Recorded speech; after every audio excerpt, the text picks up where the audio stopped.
Greetings. Happy Monday. Welcome to the Steve Deace Show here live and on demand on BlazeTV, radio, and podcast. I'm Steve Deace. He's Todd Erzin. And look with the cat dragged in. He's Aaron McIntyre. Already screwing up. Even with your 100% biblical worldview. Yeah. Indeed. So Victoria did a fantastic job for 2 weeks while you were on paternity leave. You did a phenomenal job getting her ready. And then we took the training wheels off, man, and she crushed it for 2 weeks. Good. But it is good to have you back, man. So give us an update. How is the McIntyre family? You know, it's we're doing well. We're doing real well. And man, I told Bella this during actual delivery and labor, but whatever the heck they're teaching in most schools dealing with, labor and delivery babies, that type of thing, OB, they should actually be teaching classes on how she did during labor because she was just a freaking rock star. I mean, in between contractions, talking to her, it's like nothing's going on. We're just joking around, laughing, having a good time. And then, man, the first 2 weeks of little Abby's life was just phenomenal. Just an amazing time, a special time, hard to leave. But even at the very early stages, it's amazing how much different one kid is from another. Mm-hmm. Ben was a very, very difficult newborn baby, partly because of first-time parent syndrome. But Abby's been really, really good. Really, really good sleeper. No major issues with her as it turns out. So it's been a month. It's just been an amazing time. We did do the last week of newborn stage on hard mode because poor Ben had a little spill at Grammy Grandpa's house, and he had a kind of a minor fracture in his leg, but still a fracture nonetheless. But he's doing well now. He's got a little boot on, and he's walking around just fine. So thank you for asking. That was a long-winded explanation, but things are doing well. You actually just managed to update us on one of the most important events in your life in about a minute. Good. So it wasn't very long-winded at all. How is Ben doing as a big brother so far? He's doing great. Doing great as a big brother. Now, with Bella and I, it's a little bit different story, but he's doing great as a big brother. When Noah was a baby, Zoe, if Noah made a sound, Zoe would waddle over there. She was only about a year and a half older than Noah. She would waddle over there with his binky and put it in his mouth. Aww. Like at the minute he made any kind of sound, she would run over there and put his binky back in his mouth. But we weren't really sure if that's because she was really trying to mother him or she was trying to shut him up. Yeah, indeed. So it is good to have him back, Todd. Absolutely. Yeah, as much as we made fun of him behind his back, now we'll just do it back to his face. Which is what we were doing before he left. Yeah. It's awesome. Indeed. Circle of life. Indeed. Our show brought to you by our friends over at First Cup Coffee Company. They've got a flavor for every freedom-loving American. And they make great coffee, number one, and then they do so while supporting your worldview, number two. If you want to give them a shot, you can get 10% off with my last name, Deace, as your promo code at firstcup.com. Firstcup.com, faith, family, and coffee. That's kind of what they do there.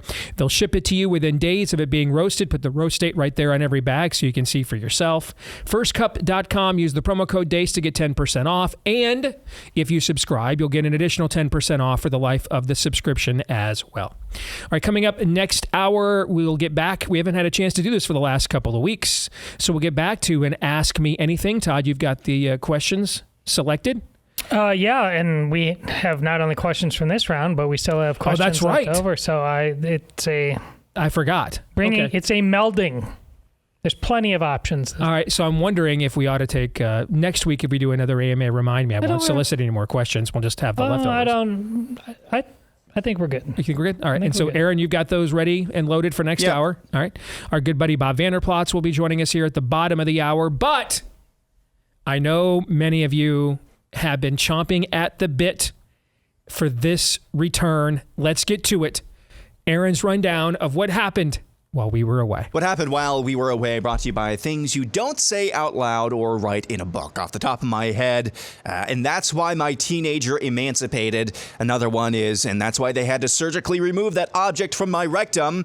Whatever the heck actor Michael Douglas is claiming here about Joe Biden. People that I've talked to and everybody that I have say he's as sharp as a tack. He's fine. And then there's this. And that's why I shot my puppy and left him to die in a gravel pit. Here we are with South Dakota Governor Kristi Noem, who is also a wannabe VP candidate for Donald Trump, who writes in a forthcoming book about her girl boss and based bona fides by recounting an episode where she loaded her hunting dog in training full of lead. I actually read the account from a few outlets who have obtained copies of the manuscript of that aforementioned book, and taking Kristi Noem's account of that episode at her word, Cricket the dog needed to be put down. Some of you city people won't understand, but it doesn't matter because the fact of the matter is most rural folk understand, even if they were quasi-national figures, probably best not to wax poetic about, shooting your dog. Moving on, pro-Hamas orcs and Xanax-addicted commies joined hand-in-hand over the campuses of many major universities over the past week in a completely spontaneous and not at all planned live-action role-playing game of sitting on their asses in spontaneously identical tents and demanding an end to Israel's war against Hamas. For the most part, these sometimes violent protests were quelled pretty quickly by state police, like at Emory University in Georgia, where this happened. Oh my God! You people are fascists! You are Hitler! You are laughing dogs! Shame on you! May you never live another day! I'm a professor, she says, learning Arabic today. Today's phrase is that Georgia state trooper put her down almost as fast as Kristi Noem puts down puppies. لقد قام جندي ولاية جورجيا بإسقاطها بنفس السرعة التي قامت بها كريستي نويم بإخماد الجرائم. But getting serious for a moment, over in the Middle East, where the real action is actually happening, Hamas says it's sending another delegation to Cairo, Egypt for ceasefire talks. This comes amid ongoing fears from the terrorists that Israel still hasn't forgotten that one time they raped and murdered their way through southern Israel. Saudi Foreign Minister Prince Faisal bin Farhan bin Abdullah, one of those involved with the negotiations, said it was, quote, in everybody's best interest in the region, our interest, the interest of the Palestinians, the interest of the Israelis, and the interest of the global community of nations, that we find a pathway to resolve this issue once and for all. Saudi Foreign Minister Abdullah went on to say, quote, only then can we move on to stopping South Dakota Zionists from shooting their dogs. Other international news, right-wing red pill influencer Andrew Tate of the Genghis Khan School of Masculinity is now facing a trial in Romania over charges of rape and human trafficking. The 37-year-old Tate was arrested in December of 2022 near Bucharest along with his brother Tristan Tate and two Romanian women. Romanian prosecutors formally indicted all four in June of last year. They have long denied the allegations, with the elder Tate saying over the weekend on X, quote, it's a big club and you ain't in it. It's not like I shot my dog in a gravel pit and left him to die. Back at home and in the sports world, the NFL draft was this last weekend, and the only major surprise was that the Atlanta Falcons, fresh off of signing free agent veteran quarterback Kirk Cousins this offseason, drafted Washington Huskies quarterback Michael Penix with the 8th overall pick in that draft. Canines all over the world are, of course, well aware what happened the last time the Atlanta Falcons had a left-handed quarterback by the name of Michael playing for them, and they're worried. Dogs haven't been this terrified since Kristi Noem threw hers in a gravel pit and shot him. It's not all bad news, though, as last week we learned in an all-time shocker that James O'Keefe, formerly of Project Veritas, is not, in fact, a homosexual. For the first time in what seems like ages, we do indeed have a mainstream right-wing influencer, or a right mainstream wing influencer, or a middle right mainstream right influencer who appears to be a straight white male. Thanks to the investigative work of former FBI agent Kyle Seraphin, we now know on multiple occasions and through multiple channels, O'Keefe seduced real flesh and blood women to sleep with him. On one occasion, O'Keefe is seen on video in a loud bar appearing to put moves on an obviously faced young woman on the verge of alcohol poisoning.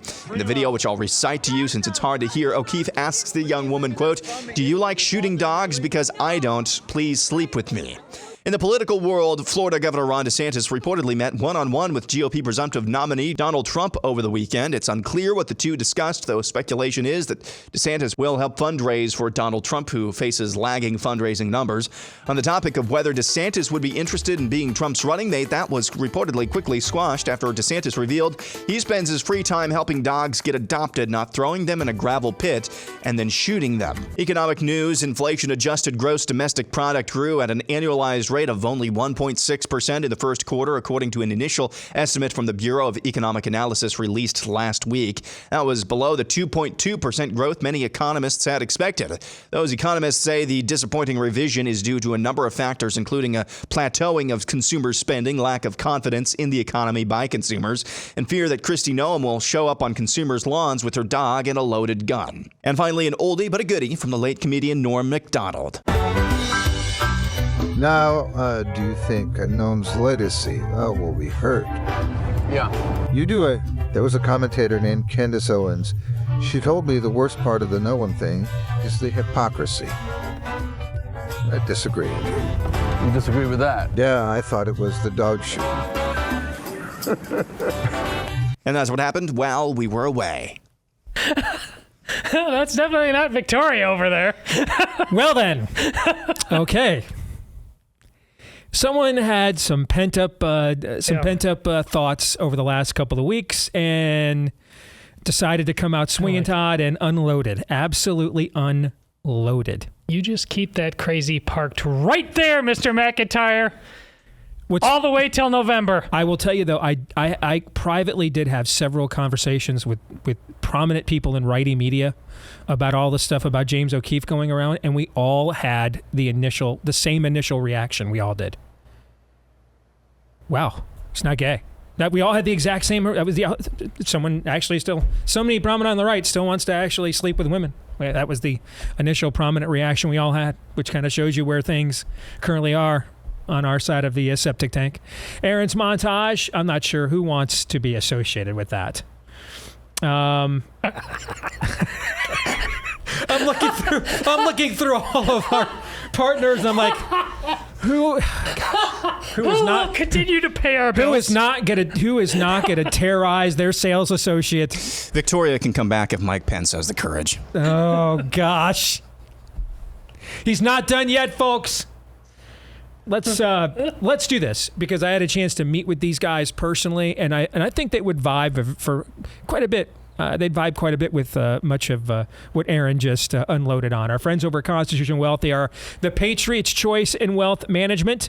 If you are somebody who avoids shopping with people who are out to end your way of life when you can, why not apply the exact same thing to your retirement and investment portfolio? And our friends at Constitution Wealth can help you how to do it. Whether it's ESG, DEI, or every other woke scheme out there, they can help you to divest from those things, take maybe your most powerful asset, weapon, your money, and put it to good use in the spiritual battle that's happening in America right now. It's your chance to work with them to build the parallel economy by working with an investment firm comprised of professionals who are patriots just like you. All right, so why work with anyone else? Go to constitutionwealth.com/blaze and sign up for a free consultation today. That's constitutionwealth.com/blaze. Again, head over to constitutionwealth.com/blaze. So let's, I actually think there is a lot of substance to the Kristi Noem dog shooting story. Now, don't get me wrong. The memes just write themselves. I mean... Yeah, don't you dare ruin the mojo that Aaron just established for us. I am not going to. Believe me, I have partaken in some in said mojo myself somewhat this past weekend. I mean, the one with Kristi Noem, the Minneapolis officer with her knee on the neck of the dog. Okay. I mean, some of these I won't even repeat on the air, okay? But there's the other one where the dog's got his paws up, hands up, Kristi, don't shoot. I mean, some of these are absolutely unreal, okay? And every one of them is deserved, right? I mean, they just They just write themselves at this point. Let me, just out of curiosity, how many of these could I even share? I mean, here's one. The look of that GIF that you see of come on, swing it, Mark Wahlberg. All right, Mark Wahlberg when he was in that M. Night Shyamalan movie, and he's got that look, and someone put together a meme with Mark Wahlberg with that look on his face, and it says, Noem's family wondering what happened to the rest of their pets. I mean, some of these are, after Babylon Bee headline, after learning she killed her puppy, Dr. Fauci endorses Kristi Noem. Here's a map of governors who have not shot a dog, and only one state is not green, okay? Clifford, the big dead dog. Here's one of Joe Biden licking an ice cream cone. Kristi Noem shot my son Beau. Yes. That's one of my personal favorites. Okay. Here's the thing, because I definitely think there is some substance to this that we need to discuss. And I want us to discuss it because I think it's important for you all in our audience from the very beginning on our show. As you guys know, our number one driving force, our prime directive, is a biblical worldview. I said it was our prime directive, right? But it's the lodestar, it's the guiding light that we try to hold everything to that we do. All right? But I didn't say it was our only objective. Did I say it was our sole objective? No. Okay. So in this case, the secondary objectives we have, one of them has always been to bring you into the process, to empower you with knowledge through what we get exposed to and what we get to see and what we've learned being a part of the process on the inside, so you can understand how the process really works. And knowledge is power, right? Mm-hmm. And I think it's very important. This entire Kristi Noem story has several tentacles for you to see how the ecosystem of the right works. Okay, and there's three of them that I want to focus in on and get you guys' reactions to. I just got a text right before the show. A name certainly some of you would know, been a guest on our show. Todd and Aaron, you guys would know this name very well. All right, but I don't have permission to out him, so I won't. But he just sent me the following text just a few minutes ago. He said, I asked my mom and dad, boomers who have Newsmax and Fox News on all day long. Okay? So they're the basic Republican primary voter, basically. Okay? I asked them if they'd heard anything about Noem killing her dog. They had no idea. Nothing. Had heard none of this. And then he wrote, I just saw an absurd Kristi Noem commercial on Fox, so that's why they've ignored the story. I mean, in other words, they view themselves as they've always have, as long as I've been around. Even when Ailes was alive, and when Ailes was alive, it was even worse in some respects about thumb on the scale. But they just didn't hate us as much on the issues as they do now. So now we've got everything about Roger Ailes you didn't like, and none of the stuff that you actually did. Okay, so it's very clear that the edict has gone out that Kristi Noem is on the accepted list from your Fox News overlords for a Donald Trump running mate. That's very clear. And that's what this person is saying. My boomer parents who just sit home and watch Fox News and Newsmax all day. And if you're a righty in America, you know someone in your family like this. You know a boomer like this. You know this. They're your aunt, your uncle, your dad, your grandfather, your mom, your dad. You know this person. Every right-winger has somebody in their family like this. They're retired, and this is all they watch all day long. When they're not at the casino dropping your future inheritance you won't get in a penny slot. This is what they're doing. They're not even aware of this, even though it was the number one trending story literally in the world over the weekend. Completely different ecosystem. I think that's important to understand. There's so much focus. Twitter is important. It's where, again, narratives get hashed out, created, debated. But I think we still don't understand how little of that actually filters down to the average Republican base voter. Because the average Republican base voter is 70, retired, and being told on Fox News and Newsmax all day that the brothers be flipping. And here's Jesse Waters with some dude from Jersey Shore you didn't even know was still alive who's coming on and given a primetime platform in front of millions of people because taxes are too damn high. So now you can think the very same Hollywood and pop culture that you hate, you now have gained pop culture acceptance as well, right? That's what's going on. You're not racist, and we found more right-wingers that no one's ever heard of. Maybe the cast of Small Wonder, maybe they'll be on Jesse Waters tomorrow. Maybe the cast of Small Wonder will be on. If you remember that show from back in the day, and he thinks too, he's going to come on just to tell the boomers, hey, I thought about voting Republican once. And so here, primetime slot, 4 million people. Here you go. Totally different ecosystem. Many Republican primary voters are living in a different universe than people who follow the Blaze, many of the other digital entities on the right. Just a completely different universe. That's number one. Number two, there were quite a few within the MAGA Twitterverse. There were quite a few MAGA social media influencers that went after Kristi Noem for this. Why?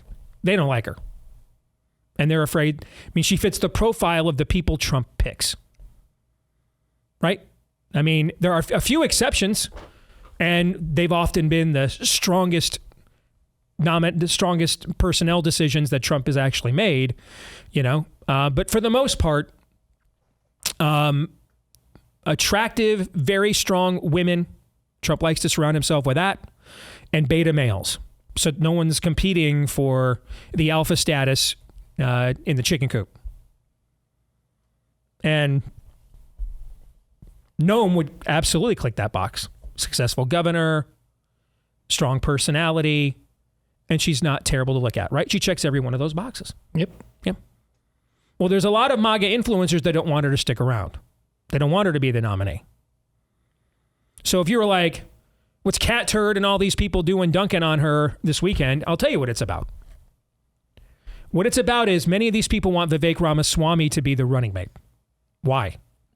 Because he will keep their engagement farming operation going for another 4 years. See, this is why they turned on DeSantis for running.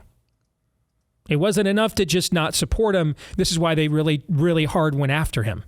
Because they were counting on him waiting his turn, running in 4 years, and they would just move all their engagement farming and all the memes and everything else that creates all this revenue online. It would just all be moved to DeSantis beginning in January of 25, and they would have an ideal front and center candidate with high name ID to continue the cottage industry they've created for themselves here. Well, now they don't have that, and they need one. Kristi Noem, a governor from a nowhere state with several personal issues, isn't going to do that for you. Vivek will, though. He's based. He knows how to prime the pump.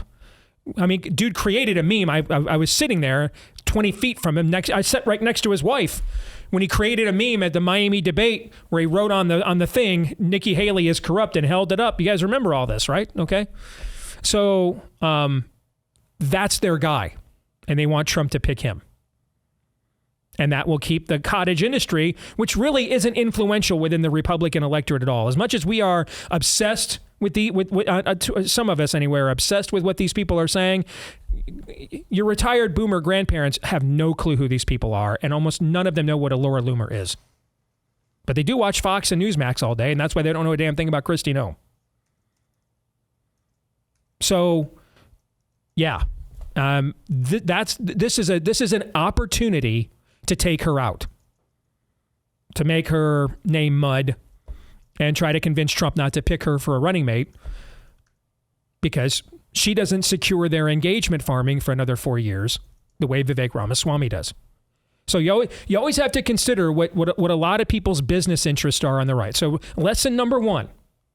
There still is nothing that competes with Fox News for the hearts and minds of the average Republican primary voter who's 70 and retired. That's lesson one, okay? Lesson two, always assume there is some form that someone or some group or some angle or some sect, I should say, has some other ulterior angle for why they're doing something on the right. That doesn't mean everybody on the right has that, but nothing. There's never a moment on the right that somebody does not. Does that make sense? Yes. There's always someone that's got a grift angle to everything. So assume that this is a great opportunity to push her out. Trump pays attention to a lot of this stuff, and make it look like, she's disqualified and she can't hack it. So because they want Vivek, that's their engagement farming, bruh. That's their choice chance to live on after Trump. Third, Kristi Noem's craven ambition is very well known. And so how has she chosen to try to enhance her ambitions in the last couple of years? With an adultery scandal, going soft on the tranny issue, absolute cringe. Remember, we played the infomercial, cringe dental infomercials with really awkward and odd, close-ups of her mouth, an extreme cougar makeover, and I killed my dog. Folks, she's not saying these things because she's just a bumbling idiot. This is her resume. I don't know what a female athlete is. I've had an adultery scandal with Corey Lewandowski. Whether it's true or not, no clue, but those rumors were being printed in national publications.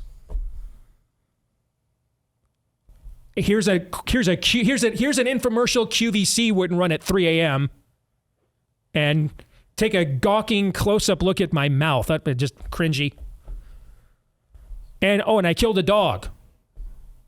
Threw it in a gravel pit and shot my dog.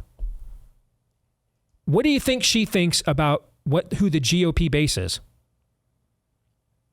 That she thinks this will actually accomplish her national ambitions. This will fulfill them. This resume will. This narrative will. So I think those are three very important takeaways from this story that will largely get lost because it's funny as hell. And the memes are absolutely all-time goats, and ain't nothing wrong with a little bump and grind every now and then where politics is concerned. Todd, your thoughts?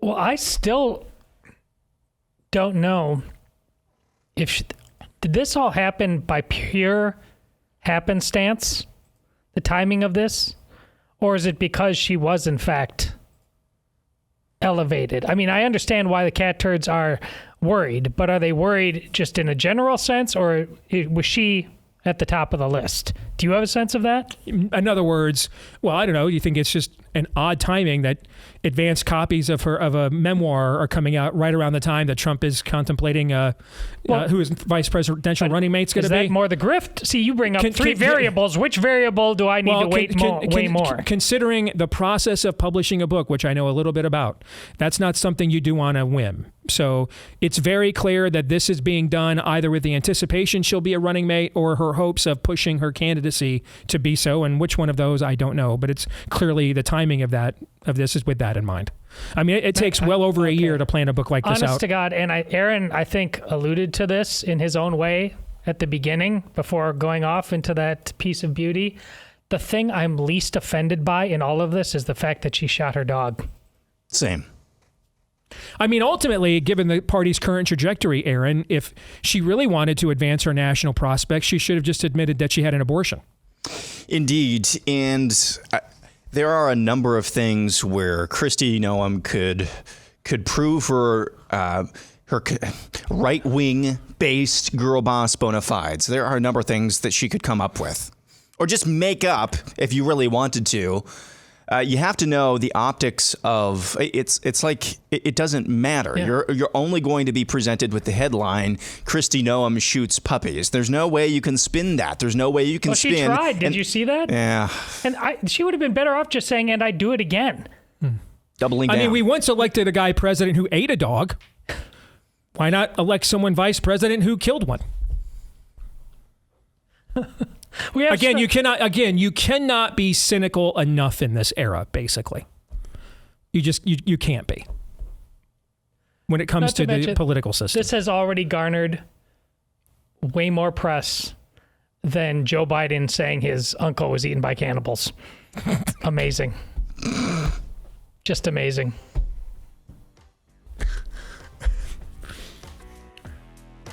Like I said, you can't be cynical enough these days. More in a moment.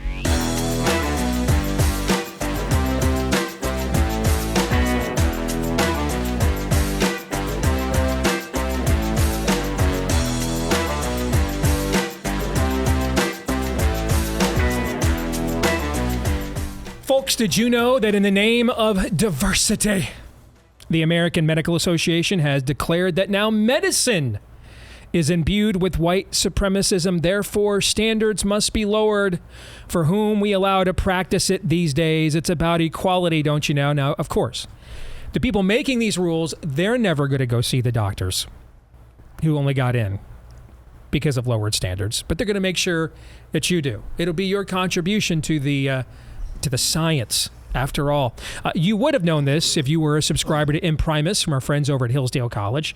It's the outstanding publication with outstanding commentary from the likes of Christopher Rufo, Victor Davis Hanson, and more. There's absolutely no cost or obligation to subscribe. Hillsdale produces and mails Imprimis as part of its educational mission on behalf of liberty. So if you'd like to get a free subscription, go to daceforhillsdale.com, F-O-R. Daceforhillsdale.com is where you can go. Again, that's daceforhillsdale.com. Join the more than 6.5 million homes and businesses that receive Imprimis at daceforhillsdale.com. Let's welcome in our good friend, Bob Vander Plaats. It's good to see you, brother. Good to see you. Want you to know that we are one of those households that receive Imprimis from Hillsdale. There you go. Well, you've received a free gift from me today as well, if you want to show that to our audience. You know what? I needed another Bible. I know you did. I really didn't. I have plenty, but... So that is the Trump Bible, by the way. And they sent me another one. So I don't... They sent me a second one of these. Okay. Oh, you must need it. Yeah. Well, yeah. Now I will tell you though, it's very high quality work. It's actually really nice. I'm sure it is. It's very high quality work. And there's I can't remember. Is it the original King James or New King James? I think it's New King James. It's New King James. I remember correctly. It is New King James. Okay. And of course, Trump is promoting a Bible that its original authorship was to elevate what the Bible has to say about the divine rights of kings. A little theology humor there for you, but maybe 4 people got it, but they're all chuckling right now, and they all have very long beards and are making their own beer and are 7 steps reformed. Anyway, for everybody else, it's actually, I'm just kidding, it's a very nice Bible. There's a nice note at the back from Lee Greenwood. Okay, so frankly, given God bless the USA. Yeah, frankly, given how how hyped up this thing was, it's actually not very Trumpian. It's very understated. It's just a King James Bible with a nice note from Lee Greenwood. That's really all that it is. And Trump endorsed it. Yeah. And so to me, when people, I think I said to you on the show, Steve, is that if people are going to end up buying a Bible because Trump endorsed it and they're going to end up reading it, good for them. Yeah, I mean, I'd much rather have him doing this than hawking digital trading cards myself. But I think of the Founders Bible. Yep. You and I both think that's an excellent piece of craftsmanship. That's about from 10 years ago? Yeah, I just read it again today. Yeah, it's now that's more in line of what you would have expected the Trump era to produce. Okay, but no one complains or talks about it. Why? Because it doesn't have his name on it, so it's okay. It's okay to talk about American history and how the Bible influenced it, as long as Trump's name's not invoked, right? Exactly. Okay? This Bible is very understated. I mean, it's not. There's nothing QVC. There's nothing for your love gift this month. It's just a simple Bible. It's a Bible. Very high quality leather binding, and with a nice note from Lee Greenwood, who is still getting his songs played at the NFL draft. That's all that it is. I was impressed with how understated it is. I like it. Thank you. You're welcome. So, I want to read something to you.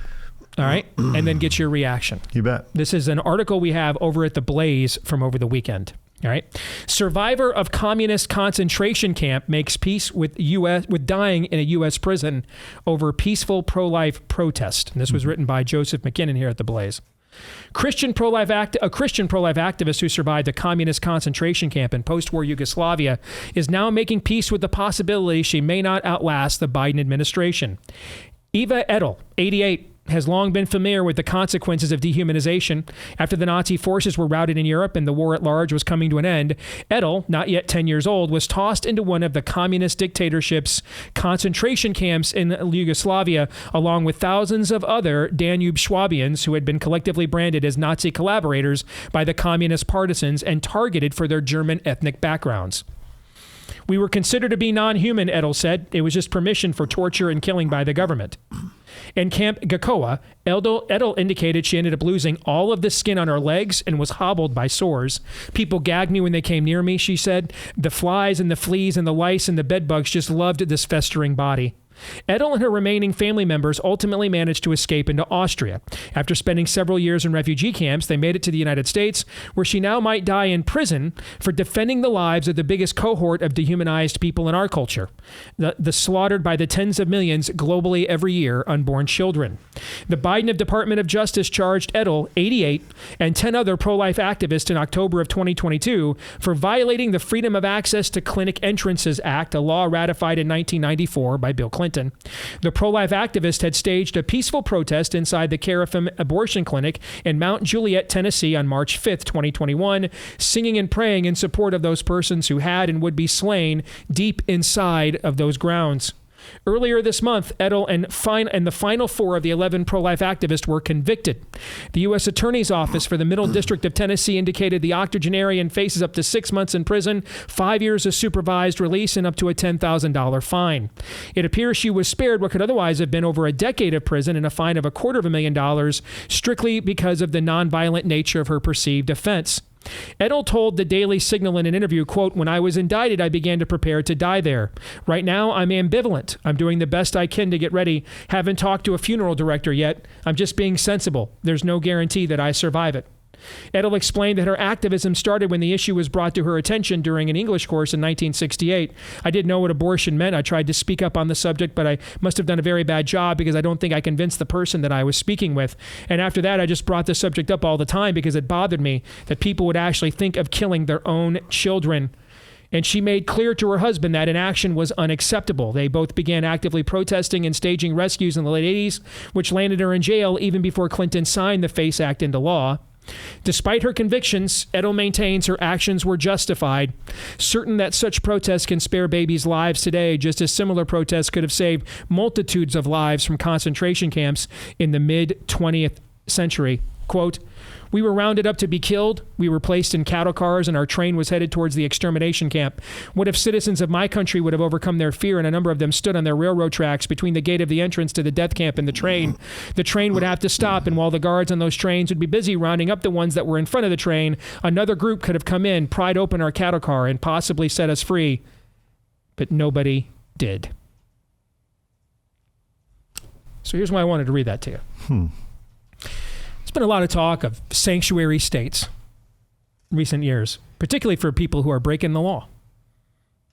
We've had all kinds of blue states say, we're going to have sanctuary states for illegal aliens who have the Constitution does not apply to. The words of the Constitution begins, what are the opening words of the Constitution?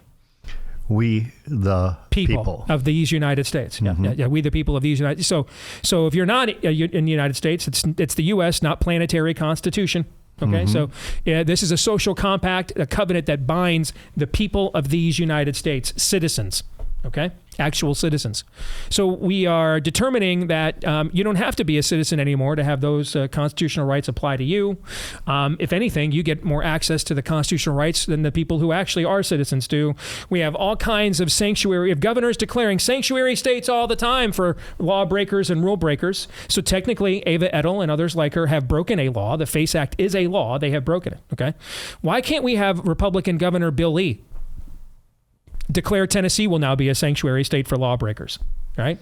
That if the law you are perceived to have broken is actually one where you're just practicing your own constitutional rights, then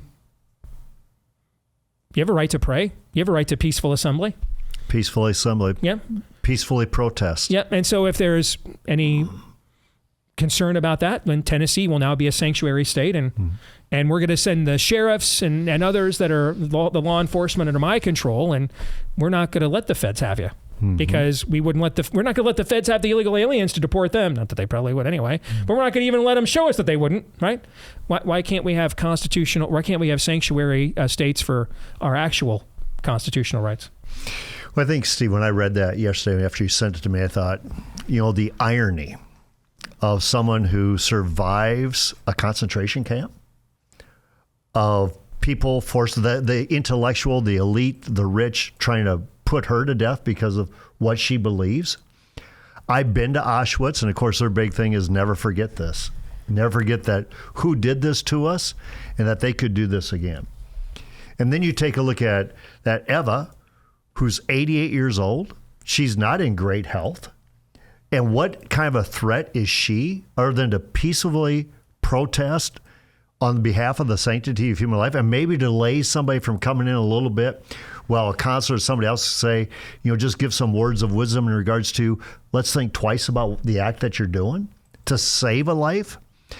It makes no sense whatsoever. I just thought there's a tremendous irony here that she is imprisoned again for something like this. Makes no sense to me.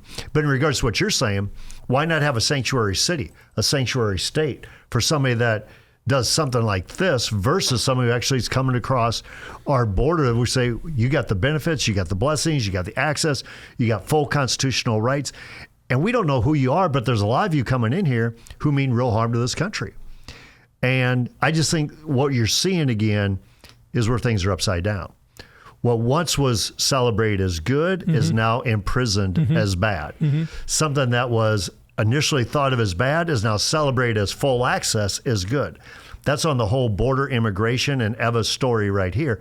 But you're seeing it with gender, you're seeing it with marriage, you're seeing it with about everything you can think of. It's an upside down. Almost to where this book that Donald Trump endorsed would have said, if you guys want to have a depraved mind, I'll just turn my back on you. And I'll give you over to your depraved minds. Last week, the Biden administration decided it was going to undo the Trump administration's Title IX guidelines and essentially just promote perversion and eliminate women, essentially, from Title IX, which is what Title IX was originally for. So last week, we had two men I know well, the superintendent of Oklahoma schools, Ryan Walters. He came out right away and said, we will not be enforcing and complying with the Title IX guidelines within the educational apparatus under my control in the state of Oklahoma that I was given, duly elected by the people of Oklahoma. Good for him. We're not going to do that here. Yeah. Okay. The governor of Florida did the same thing. We're not going to comply. We're not going to institute these changes. We're not doing them here in Florida. That's great. How come they're the only two? Exactly. And I've got to believe, and we talked about this on the campaign trail of DeSantis and Governor Reynolds a lot, where courage begets courage. Hopefully you're going to start seeing other states follow suit. Because I got to tell you, when people say, what issue are we winning on today? We're winning on this gender nonsense issue. There's a lot of people, even the Bill Maher's of the world, going, this is just plain nuts. This is nonsense. Allowing a 6'9" male athlete to participate in a women's sports. That's where you have, whether it be Caitlin Clark or others and threaten to, this is our game. You're just undermining completely Title IX. You take a look at Todd's daughter, Ainsley, same type of thing. This is where governors need to stand up. But you also need to stand up for somebody like an Eva as well. Like, really, this is the American way? We're going to put an 88-year-old Holocaust survivor in prison for standing up for the sanctity of human life? To me, that's just absolutely nuts. I think everybody needs to understand on our side that the rules of engagement have changed. I watched a video last week from Eric Erickson, the founder of Red State. Yep. You and I booked him to come and MC and moderate a U.S. primary Senate debate here, about 2014? 10 years ago? Yeah, about 10 years ago. Okay. Known Eric for a long time, have a lot of respect for him. But this video that he did is from, he's asking for rules of engagement from a war that ended in 2007. I mean, we're just way beyond that now. I mean, this is like, hey, while the Germans are launching mustard gas into the trenches of World War I, let's get together and make sure that everybody's muskets are properly affixed. We're beyond that, guys. Way beyond that. We're way beyond that now. Okay, and I just think everybody on the right needs to understand that a heightened sense. I don't want us to debase ourselves. I don't want us to betray our own principles. I don't think that will work. But a heightened sense of alertness and aggression of what it will take to push back on this is now what is required. And the words, I will not comply or we will not comply, are going to have to be part and parcel with that. I'll give you the last one. Well, this is what Eric Metaxas talks about in his letter to the American Church about this is a Bonhoeffer moment. Why aren't you standing here with me? Type thing. Because what you're seeing, whether it be with Eva's story or what you're seeing on the Columbia University campus with the anti-Semitic stuff going on in regards to, we're going to stand with Hamas, we're going to bow down to the Palestinian state now, who not only wants to destroy Israel, but they want to destroy the United States. Take down American flags and put up the flag of Hamas. Exactly. Yeah. So to me, this is a deal about where Dr. Dobson asks a timeless question: is there a God or isn't there a God? And if there is a God, who is God? And if there is a God, we should go according to his principles and his precepts. And what we're seeing, no, government is God. So therefore, anything that you guys say is good, right, and righteous, we're going to be against. It's a nutty world, but I think you're right, Steve. Be on heightened alert. God has always worked through a remnant. Let us be that remnant. In some respects, you mentioned coming full circle. We have come full circle to kind of the, one of the races where you and I cut our teeth, and that was the judicial retention election of 2010. Basically, all the themes that were raised in that election that we made history in Iowa, we're still the only state to do what we did that year to those state Supreme Court justices in the history of the country. But all those arguments we made for why this unique, historic action needed to be taken, that harvest is now happening daily in America today. I got to tell you, Stephen, I know we don't have much time. I wish it would have went one step further where I would have been elected, because remember what I said on day one, I'd issue an executive order that wouldn't just redo marriage, but put it in the right order that the people get to decide it, or the people's elected officials get to decide it. Had that been the case and we won on separation of powers, a lot of this nonsense would have been avoided. That's very true. And so you would have had precedence on this nonsense being avoided. Well, and now what we have is, on one hand, that somehow we're going to meme our way out of being conquered, that we can construct some kind of meme that will gain some level of engagement or traffic online that will shame our enemies into taking their boots off our throats. Or the other option is the Erickson option, which is you abide by a previous century's honor code and just let them continue to lob mustard gas into your trench. Let's quote Bill Buckley to the Uruk-hai, to the orcs. Yes, exactly. Let's see if that works. Yes, yeah. We were never designed to be a format or a doormat. The other place we would put our hope is if we only get enough Supreme Court justices. Do not give that much power to a court. And that's what's happening. The court has got way too much power. They're imposing a lot of this stuff on us, which goes directly against the Constitution and against we, the people. Amen.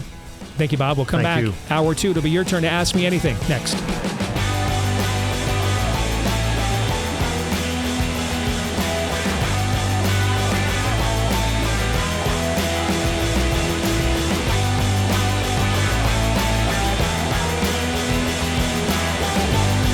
We're back here with Hour 2, live and on demand on Blaze TV, radio, and podcast, alongside Todd Erzin.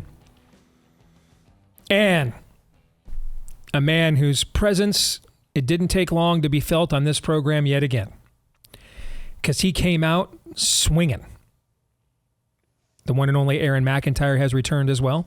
Let us know what you think about what we think via the SteveDeace.com inbox. You can access that by emailing us, steve@stevedeace.com, DEACE. Like us on Facebook, me, we, and Gab. You can follow me at Steve Deace Show on Twitter, Getter, Instagram, and TikTok. And if you listen to the podcast version, thank you. Please, if you would mind, leave us a 5-star review to let others know that you listen and you like it, if you do, of course. And thank you for all of those. And hit subscribe, or in the case of iTunes, follow. And that way, every single time we do a new program, it will show up in your podcast feed every single time. And thank you to all of you that have done that for us as well. Thank you to our friends over at Jace Medical. We brought them on after the high alert portion of the scamdemic came to an end. And originally, because they saw the way that our public health officials behaved, were now suddenly successful Nobel Prize award-winning drugs that had saved hundreds of thousands of lives for decades, were now suddenly verboten They weren't even drugs now. They were just horse pastes.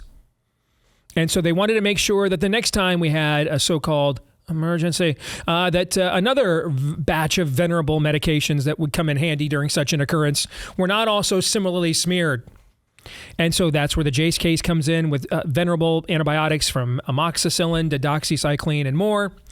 They've expanded it as well. Now you can customize it to get your particular medications, particularly for a loved one involved, so that you don't, because now we've got, let's go Brandon shortages of drugs, the likes of which we haven't seen in many, many a moon.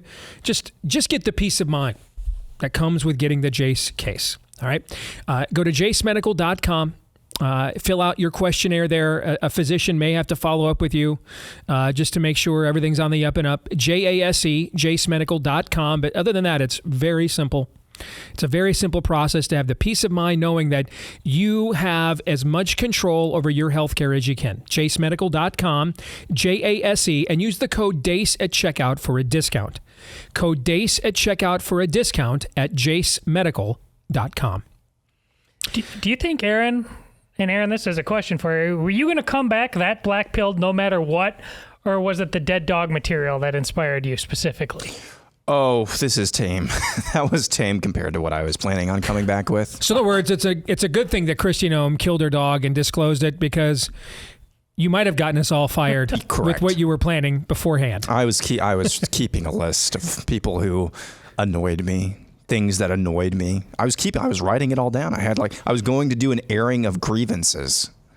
But I decided that that's probably, for somebody who just got to hold a newborn baby, that's probably not the attitude I should come back with. So we did dead dogs instead. Indeed. All right. Well, speaking of the airing of grievances, let's get to some, shall we? Time for some Ask Me Anything. We haven't done this for a couple of weeks, so looking forward to it. No question is off limits. You get to post the questions on our Facebook page, Todd. You select those questions. I don't see any of them in advance. I have no idea what's on deck in queue until, Aaron, you recite those questions for me. And we'll begin with Patrick Oney. Should we change voting laws or restructure our voting system to make it more difficult for just anyone to vote? If so, how would you do it? In my humble opinion, changing this up would keep the ease and comfort voters at home and give incentive for people to get involved, be uncomfortable, and ultimately have more of a stake in the game. It seems letting people who only come out on election day to vote because that's what their comfort allows is part of the problem of why we are where we are as a nation politically. Well, it is part of the problem. I don't think changing anything about the voting laws will address anything that you just talked about, though. So I wouldn't do it for that reason. Ultimately, there's only one entity. All right, let me rephrase that. There are two things that will cause a person to overcome the afflictions, Patrick, that you just quantified. In a natural sense, desperation. Like, I really believe my own survival is at stake otherwise. Two is spiritual. All right. So we still have so much comfort in this country, so much pent up and stored up wealth in this country, that even though we're in a desperate situation, still most Americans don't really feel that. So we're down to either a lot more suffering or revival, which may also require more suffering, frankly. So I don't think changing the voting laws would make us better citizens. I think we're beyond that. I think the voting practices you're seeing now are a result of the kind of citizenry we have become, not the other way around. Now, I would do things like we're only voting one day. That's it. We're only voting one day. And honestly, if you're gone that day, you're just not that special. You're not that important. So we're only going to vote one day. I mean, I'd even be in favor of making it a national holiday. Get rid of absentee ballots, any form of mail-in balloting.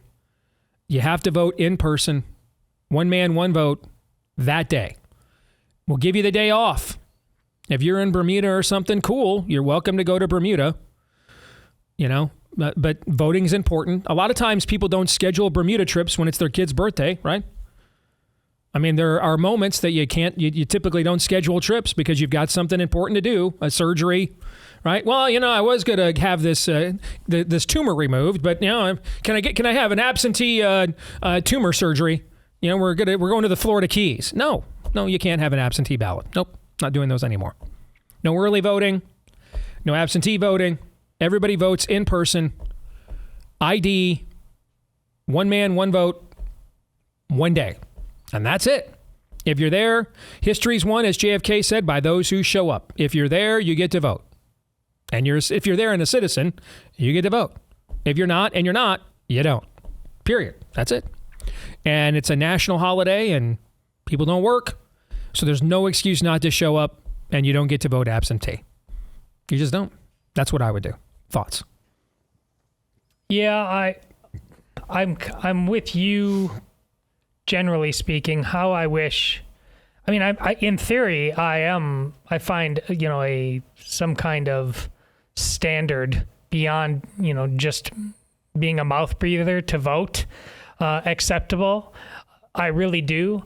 But we have a problem in that, and this is when I talk about citizenship all the time. Even if a narrow band of noble citizens do make worthy laws, right now we have so many problems with people who simply don't care about being citizens. And so therefore Steve's notion of we're not a nation of laws is just on steroids. You know, people won't care, no matter how good the laws in fact are. Total depravity always finds a way. Yeah. Correct. Yeah. I mean, Which is why instead of thinking I'm going to make people better with what Patrick suggested, I'd make the process even stricter because I know people are actually worse. Yeah. Yeah. See, this is a question that's just often asked too late, and you think you still have time, and you don't. This is a question we should have put this in place. You know. I remember 20, 30 years ago, Steve, you were, you were having early on your radio. I was having it with my Des Moines Register colleagues about what we just got about the money following the student and you being able to take everything and go to wherever you want to. Now we're doing this everywhere. Republican legislators looked at me like I was from the planet Funkatron when I suggested this 15 years ago. Now, our arguments were moral and constitutional and ethical back then, Steve. We were looked like as crazy people, even by people on the right. Now we're doing it basically as a rearguard action. I mean, it's Dunkirk. We're just rescuing our children, basically. A lot of this thinking is just too damn late. Indeed. Moving on. We'll go to Elaine Candace, who says, here's one that's been weighing on my mind for a couple months. There was a discussion a while back about Christians not attending trans or gay weddings. That got me wondering about people attending people's second or third weddings. If there's been no repentance for the divorces and the Bible clearly states it is adultery, should a Christian attend the wedding of someone who's on marriage number 2? I wonder if this is a case where the world changed the church instead of the church changing the world. I don't think it's the same thing at all. It's just not. No one is demanding that all of society change every meaningful distinction and acknowledgement of reality over a question whose interpretation has been debated even amongst Christians since the beginning of Christendom. That being said, I appreciate the fact that you want to carry your standard out consistently. It's important to want to do that. To not undermine that which you're pushing back on, but there is no spirit of the age influence from the culture. We don't have adultery classes in the schools. Hey guys, here 10 tips to being the best adult. Here's a burner phone. Here's what incognito mode means. You know what I'm saying? There is no functional component to catechize adultery as an institutional device within American culture. So the pressure points are not even remotely the same.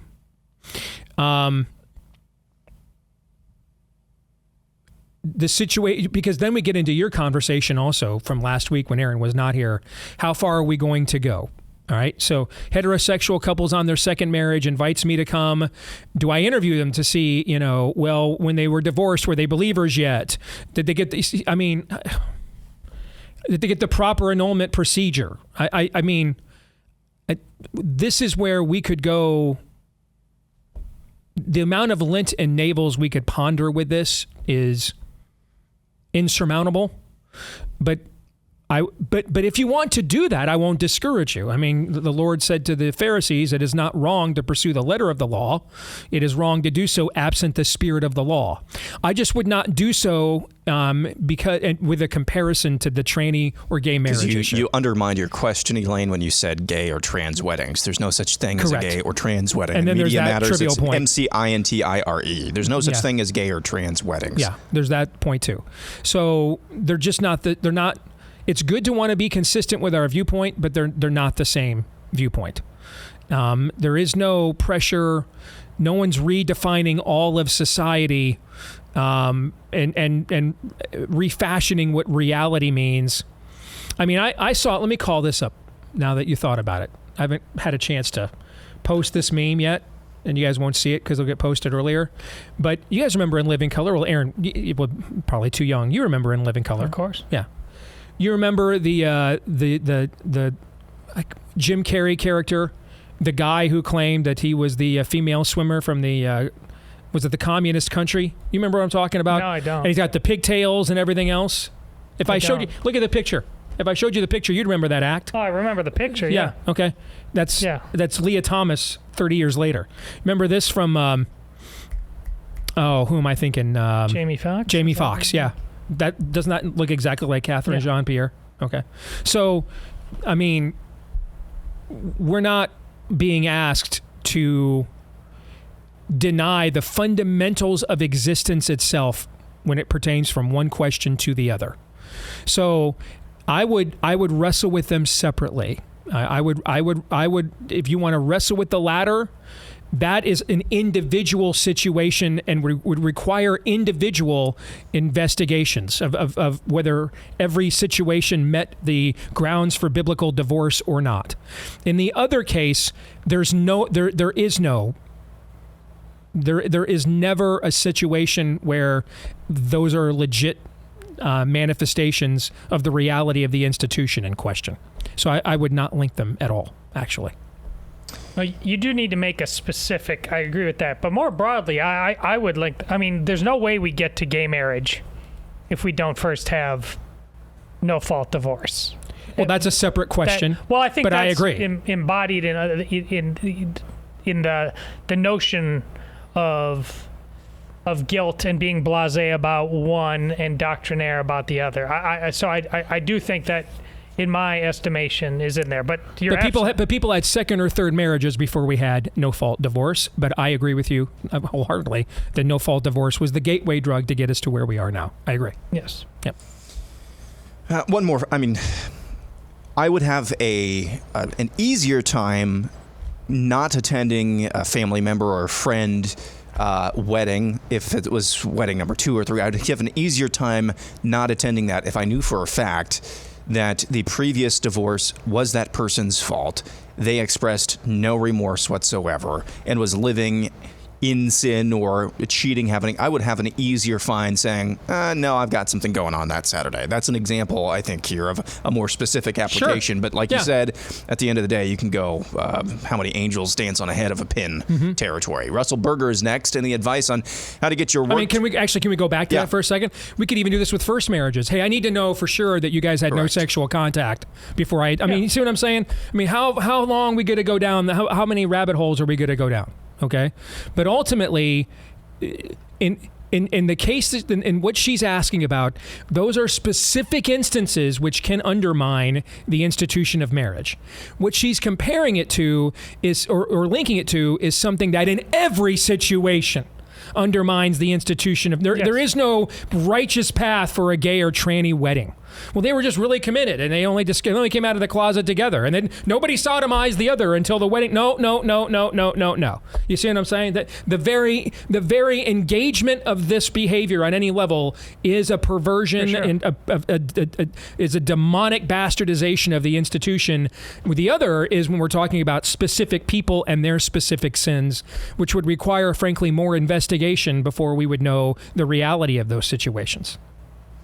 Yeah, a lot of them are, though. It takes no investigation at all. Like, that's just garbage, and you're just having a beach party is basically. I mean, it goes both ways. I'm not disagreeing with the point you make, but it is pretty darn obvious that second or third marriage is just ridiculous sometimes. By the way, the more often you're married, the higher the divorce rate actually increases with each ensuing marriage, by the way. So, because most people don't remarry because they're a widow. All right. It's because of some of the other issues that you're talking about. And I say everything I said. Somebody I love deeply, very close to me, is part of a second marriage that was no fault, nothing to be ashamed of. So, I mean, I'm Steve's part about, not equating the two is very, very important. I'm simply saying we know there's a lot of, we're just supposed to take drink the love is love potion to something that's just clearly somebody who's just, rambling through the world, having beach parties that are called weddings on the third and fourth try, and it's just as debased as anything else we're talking about. Next, switching gears a little bit. Excuse me. This is from Russell Berger. Any advice on how to get your work to an audience? For example, I'm an author. I've been trying to get my writing out to people, but it hasn't been easy, which I don't expect knowing how oversaturated the area is. But I haven't had much luck getting advice from people who have actually managed to get their work published by publishers and or reached their targeted audience. I wish I did. I don't know. Here's the reality of the current environment we're in. It's almost impossible to get a nonfiction book published unless you have an existing platform. The old days where publishers, where you just sent a manuscript in and somebody was reading them all and passed them up, and if it was really good, they called you and offered you a deal, and they had their own built-in PR campaigns and stuff. No, none of that exists at all. So on the nonfiction side, I can just tell you the odds you're going to get a nonfiction book published by any kind of publisher at all, if you don't have an existing platform that first of all would let you get a literary agent, because they won't even talk to you without one. And then secondly, that you could not then promote it within your own ecosystem, with your own associations, because they're not going to bring a bunch of their own resources to bear. Just really hard. On the fiction side, I don't know the answer because I've done 2 fiction books. And I published them with the same company I did my nonfiction with, so that's a unique circumstance. But I wouldn't have a clue if I was just starting out and I had a great idea for like a fantasy series or something. I would have no clue where to go to, even if I had a fully completed manuscript, where to go to get that published and done. I don't have a clue. In terms of how to make money off of doing this, every job I've ever had, someone called me I didn't previously know. I could just run down. I did not know Marty Terrell's producer. He called me. That was the first guy to offer me my sports talk radio job. And ever since then, every job I've had came from someone I previously didn't know. They just called me out of the blue and said, "Hey, do you want to be on this platform now?" I wouldn't even know the process by which of going out completely independently on my own and starting from scratch. I'd have no clue with what that looks like. Thirdly, I'm not great at producing viral content as it is. I mean, given the size of network we have like no YouTube traffic or anything at all. And that's the second largest search engine in the world, so I get questions like this all the time, and I know my answers aren't the most inspiring, but I don't know is my answer to a lot of your questions. I don't know. So you remember that He Gets Us commercial that they should have done Remember how that went viral? As such were some of you. You remember that commercial? Yeah, that was very good. That was produced by a pastor over in the United Kingdom somewhere over in the UK. Sorry, I'm mixing my countries here. By the name of Jamie Bambrick. And he, not too long ago, started publishing videos on his YouTube platform. Let me go back to the very beginning here. Here, just about a year ago. Video has not, 693 views. Another video has 1,000 views. Another video has, he's all around 1,000, 2,000, less than 1,000 views. But he's published consistently, and he's gotten better and better as he's published more and more. And now he's averaging thousands of views per video. He had the breakout moment with that viral video that I just talked about, the He Gets Us commercial that they should have done. I think my advice for Russell, especially if you have a nonfiction area of expertise, just keep publishing stuff for free. Just keep doing it. Keep using those muscles. Hopefully something will break out eventually. But that's kind of the best advice that I can think of for somebody like that. And on our end of things, there's two problems. People have very short attention spans, so they don't like long-form content, even on our side. And they increasingly, as Steve keeps reminding you, don't even care about the truth. Even if they say they do, and they're way too comfortable. They're not going to go to... So I think it's lightning in a bottle, but the model, if you're going to even try this, is Oron McIntyre. You got to be on Twitter, and you got to have a compelling following there, and you just say things in ways that people... And now he's just coming out with a book. I mean, isn't that thing about to release? I think so. Honestly, I think that's the way forward in this day and age. Well, if you want to work in our industry, a couple of things that will absolutely work. Be a hot chick or a non-white or have more melanin pigmentation white guy and say very right-wing things. Okay, you don't have to believe any of them. All right, just essentially be really hot and willing to show off, not all, but at least much of what the good Lord gave you, and be a non-white, highly melanin male, and say, just very base things you probably don't even understand or don't know or don't care about. That's a great way. That'll work.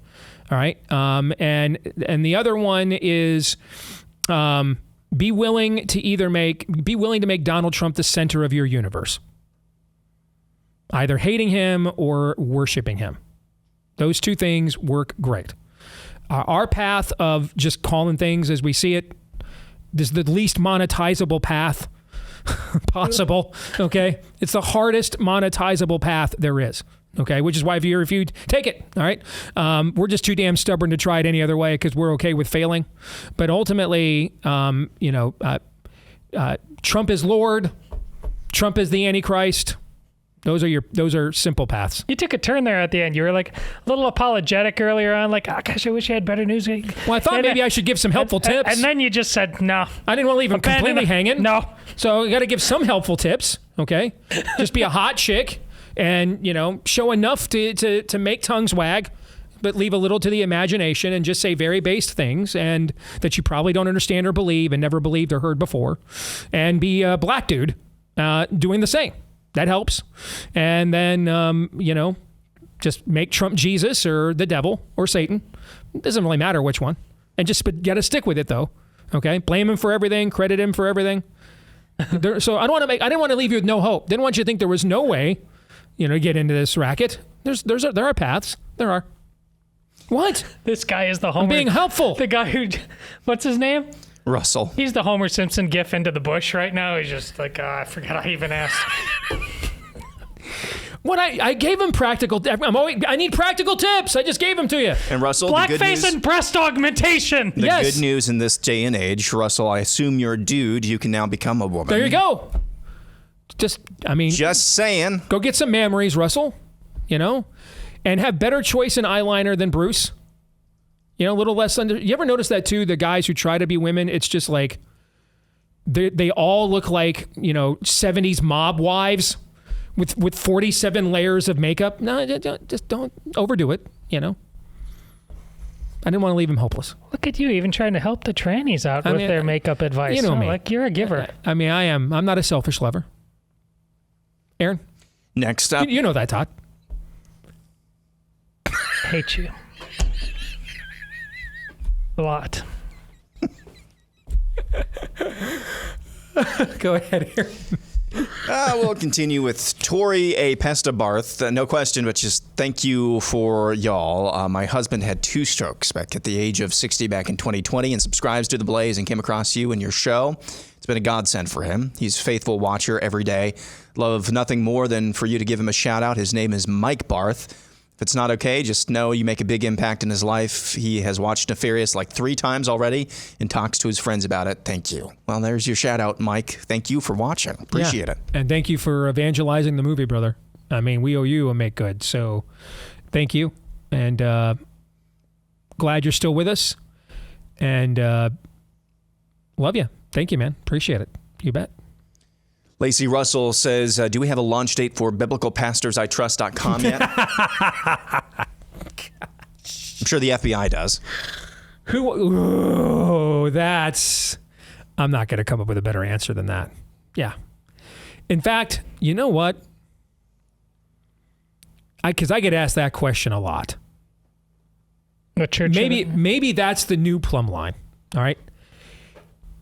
Go listen to messages. If you're thinking, do I want to go to this church? Maybe, we talked about the book of Romans and other things. Let's make it even.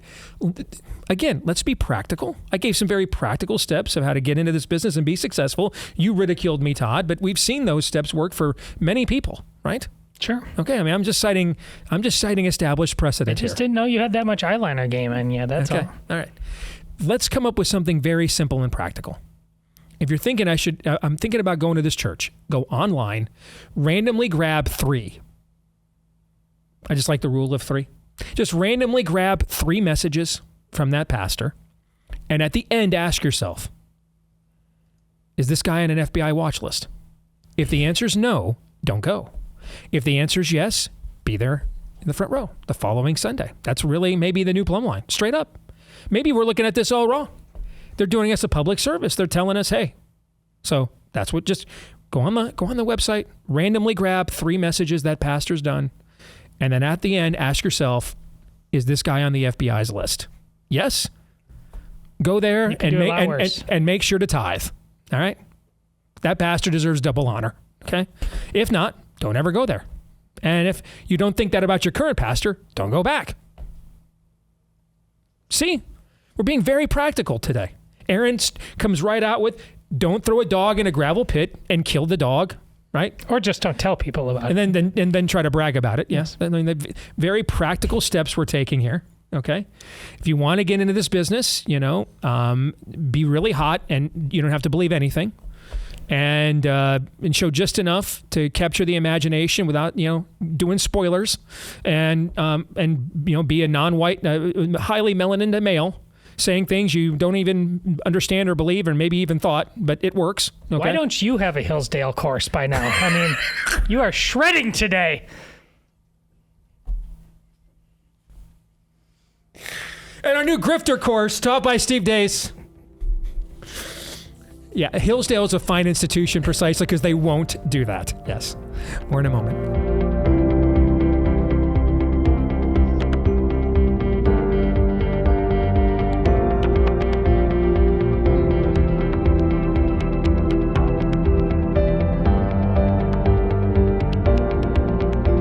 Hey, did you know that Fast Growing Trees is the biggest online nursery in the U.S. with more than 10,000 different kinds of plants? Over 2 million happy customers right here in the U.S.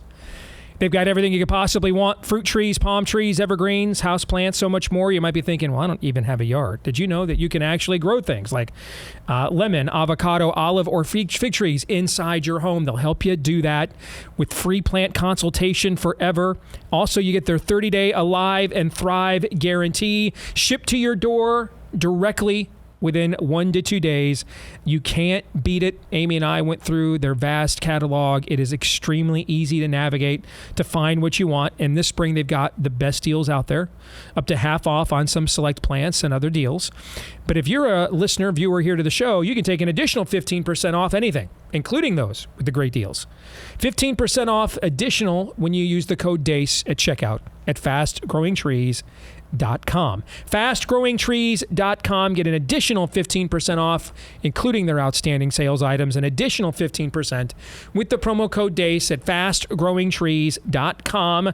Offer is valid for a limited time. Terms and conditions may apply. Before we get back to feedback, to Ask Me Anything, a couple of notes in my inbox I think that need to be addressed. WD wants to know if Iowa will accept refugee dogs fleeing South Dakota. Sure. Have we finally found a refugee program that we will be in favor of? I'll allow it. And several of you have emailed me on my no absentee ballot thing about the military. Thank you for doing that as a point of order.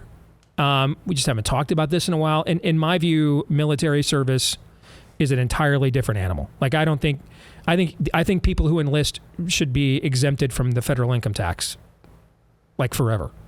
I think if you were willing to lay down your life for your country, the least we could do if you didn't make that if you didn't make that sacrifice to honor your willingness to do so is to exempt you from the federal income tax. You're here.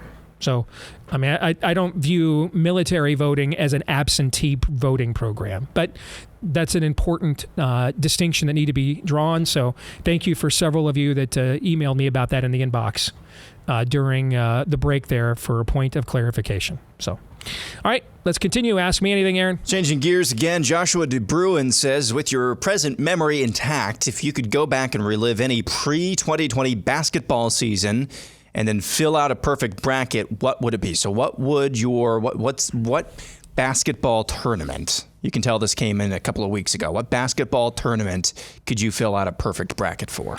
Well, first of all, if we could go back and do that Biff Back to the Future 2 style, you know how many companies have like $1 million prizes that are sponsors of March Madness? If you can fill out a perfect bracket, there are several companies that offer you like $1 million if you can do it. So all of them would be my answer, or any of them. I mean, those would be nice paydays. But for me, I guess I'm going to go with 2013 NCAA tournament. Loved that tournament. Michigan got to the national championship game, lost to Louisville on a very, very controversial call. It was whether Trey Burke, the player of the year, did a clean block on a dunk or not. And that was a very controversial play. Ended up being the decisive call in the game. Both very good teams. But Michigan, I think, was only a 4 or a 5 seed in the tournament that year. And so that would be one time I could have picked them to, go all the way and have it not be a homer pick. So I'll go with that one. All right. Next up, we'll go to Sherry Snazzy Sweets, who says, why do you think the West is allowing Islam to flourish when it's not a religion that's really in line with the forces that seem to be in charge? It's as simple as they're co-revolutionaries. It's an opportunity to deconstruct the existing religious and moral order. And you have to understand the way that a lot of leftists and progressives think is that they are the people we've been waiting for. So what they think is going to happen here after they have successfully deconstructed Christianity, what they think they're going to do next is do the same to Islam. It is in line with the powers that be. Yes. Right now. Yeah. And the opposite will be true. The opposite will be true. What'll happen is Islam will slit their throats next. It'll be the opposite. Why? Because their conviction runs deeper. We're talking about a largely post-Darwinian framework that comes out of a mishmash of thoughts and ideologies from Nietzsche to Marx to Alinsky. But it seems ever present to us. But in the grand scheme of things, we're really talking about something that its mustard seeds were really even begin to be planted until the late 19th century, and largely didn't germinate until post World War II in much of the West. Okay, and would have never germinated at all if the Nazis and the Japanese had won. We wouldn't even know anything about these ideologies because other demonic ideologies would have taken their place. You see what I'm saying? Mm-hmm. So in this case, we're really dealing with something that's only a couple of generations, and it can harken back older than that, but much of its full manifestations are only a couple of generations old. I mean, Islam's been at this a lot longer and is a lot better at it. And so they view, they view all these primitives wearing their clothes and robes from the 9th century as they think, the leftists think that they're the useful idiots. They think Ahmad is the useful idiot. They have it backwards. Instead, we're the reason that Ahmad hasn't slit their throat already, like centuries ago. Hate is very addictive. That's part of it. But also this is that from the Dark Knight when Alfred's explaining, in their frustration, the mob reached out to somebody they didn't fully understand. Correct. What a great analogy. That's perfect. Yeah. Wish I thought of that. That would have made my point even better if I just went with that. Yes. This is beyond their comprehension. And because now we're dealing with much more deeply embedded spiritual forces here than what the leftists understand that they are a part of ultimately.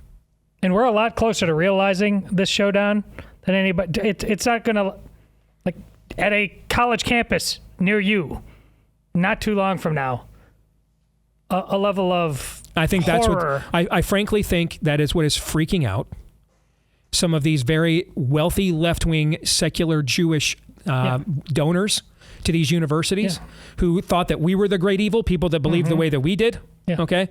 And so they were just fine when these universities they donated tens of millions of dollars to got rid of the Christian moral ethic that actually comes out of their own Judaism, frankly. Okay. They were just fine with that. Okay. They're just fine with the new progressive frontier and everything else. Okay.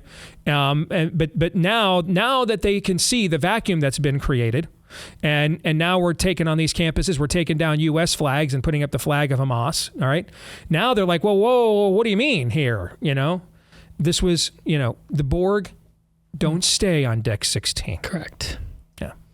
Yeah, I mean, just a couple of days ago, Elon Musk tweeted out this video from 7 years ago from the United Arab Emirates foreign minister. Say what you want about him, probably not to be trusted, what have you, but it was oppression warning. This was 7 years ago, and he's saying this in English too, so he wants to be heard by an English audience. He said, there's going to be coming a day soon where you're going to be seeing far more terrorists coming out of Europe because of a lack of decision making and an effort to be politically correct from those leaders in Europe. And that's going to be a bad thing. And they're trying to be he's basically saying they're arrogant. They're trying to say that they understand Islam. I would trust him. You know why? Because he comes from a country that figured out, like the Shaykhams did, we can actually keep down our own radicalized element if we give them enough accoutrements of modernity. Then they'll put aside the Wahhabist schools. You see what I'm saying? That it's the tyranny of Islam of tyrants and monarchs that just feeds the radicalism within those that are disabused and disadvantaged, right? When you're talking about the United Arab Emirates, you're talking about one of the wealthiest, most modern countries in the Middle East. So I would trust him. He knows. They figured it out, like the Shaykhams did post Tiananmen Square. Hey, if we let our people, while they're dressing like it's the 9th century, have cell phones and get to watch Tom Cruise film Mission Impossible 28. They won't go to Wahhabist schools. You know what I'm saying? They'll leave us the hell alone. They'll let us just continue to just rack up all these oil sales and make billions and billions of dollars and keep collecting our harems. It's when we don't share any of this with them that they join the Wahhabist schools and their ayatollahs overthrow us. You see what I mean? That's what he's saying. What he's saying is you fools are now letting these elements into your culture that we figured out in countries like mine how to keep down. Yep. That's what he's saying. Yes. Exactly. Yeah. Next, we go to Barbara Wise. This may be an uncomfortable question and feel a little cosmopolitan quiz, but women go through a lot of physical changes after their marriage. What are your collective views from a husband's perspective of how a man values or views the physical attractiveness of his wife in the grown children years of life? How has your perspective changed since you were a young husband? I don't think this is an uncomfortable question. Well, this is a very uncomfortable question, but it is not Cosmo at all. It's very important. There is never a point in time that physical appearance doesn't matter to a man. Men are visually driven creatures. It's the way we were made. So similar to women, and men also want security in a relationship, but it's not the primary driver. Just like women are visually driven as well, but security is the primary driver for them. Am I safe here? Am I accepted? Is there emotional security? Can I be myself? And so the definition of what that means changes as we get older. Tastes may change when you have built a relationship of great intimacy over the course of long years with one another. The standards of what that looks like and what may be beautiful about your wife or attractive about your wife to you may not be the same as they were when you were 21 or 22. But the idea that it doesn't matter at all is not true. And that's just the reality of how we were made. To deny this is to probably, in fact, I won't even say probably. It is to likely, well, it's the same as probably. It is to greatly grow the odds of a wedge being created within your relationship. Similar to, if you're looking at it from your perspective as a woman, if there was a point in time where your husband just said, I'm sick of working. I don't have to work anymore. I don't feel like providing anymore. Let's just get a government check. Do the bare minimum here. That wouldn't be as attractive to you as watching him achieve, work hard to put food on your table, make your home secure. You see what I'm saying? Okay? This works both ways. It works both ways. And it's not craven, it's how we were made. It's how we were made. The scriptures make many references to beauty and attractiveness between the sexes. There's an entire book of the Bible where Solomon himself itemizes this. It's not a metaphor. I know some monk who took a vow of chastity in like the 11th century decided that the Song of Solomon was a metaphor. But I can promise you the Jewish audiences that was written to and for at the time did not think so. In fact, they would not even allow unmarried young Jewish men to read it for fear that it would become enticing to them. It would activate certain aspects of their hormones and other things that they were not, as a society, wanting them to act upon outside of marriage. So there's a reason why we have all these beauty aids and everything else. Now, can we turn that into an idol? Absolutely. Because guess what? We can turn absolutely everything into an idol. You can, as a woman, you can turn wanting a secure relationship into an idol. We can turn absolutely everything into an idol. That's why we need a plumb line that defines these things for us. That's what the Word of God does. It puts all these things in their proper context. But just as you would not want your husband to say, hey, I'm done supporting you. I'm done helping our kids. I'm done doing chores. I'm done working around the house. Nor does he want you to say, hey, I'm done doing my hair. Hey, I'm done trying to look nice for you. I'm done. And there's nothing wrong with that, by the way, on either end. There is nothing wrong with wanting your husband to provide and protect you until he no longer is capable. And there is nothing wrong with a husband wanting his wife to do what she can to be attractive for him until she's no longer capable either. There's nothing wrong with that. Denying either one of those things is basically showing the devil right here. Right here is where you can come in and disrupt this thing and blow it up. These are the soft spots right here. You're basically just putting a target on yourselves. That's what you're doing. Now, that can be subjective in every relationship, what people's standards and expectations are. They can be out of whack. They can be not fair, one-sided, and those, because we're sinners, that can happen, right? And that requires counseling and prayer and pastoral care and things of that nature. But as ideals, there is nothing wrong with a man wanting to be attracted to his wife, and there's nothing wrong with a husband wanting a wife who protects and provides for her and their children. Nothing wrong with that. Nothing. It's the way we were made.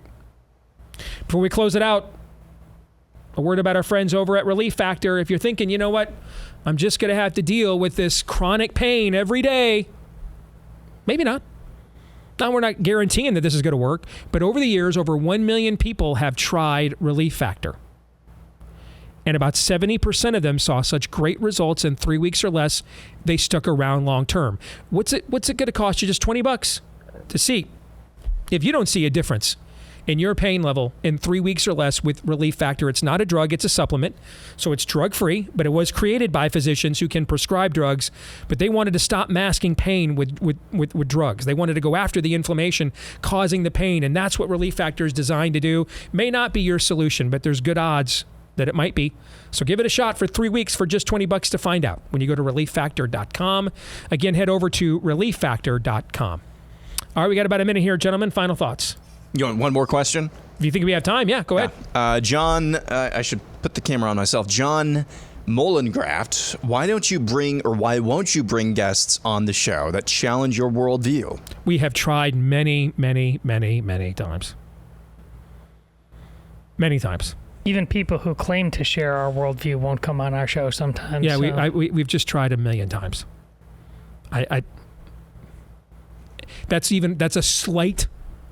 That is a slight exaggeration. I mean, we've tried many times. I just don't know what else to tell you. We've just tried many times. And every time someone says yes, we put them on. Because it rarely happens. That'll do it for today's show. Back at it again tomorrow, noon to 2 Eastern, right after Glenn Beck, right here on Blaze TV. Until then, Romans 8:28.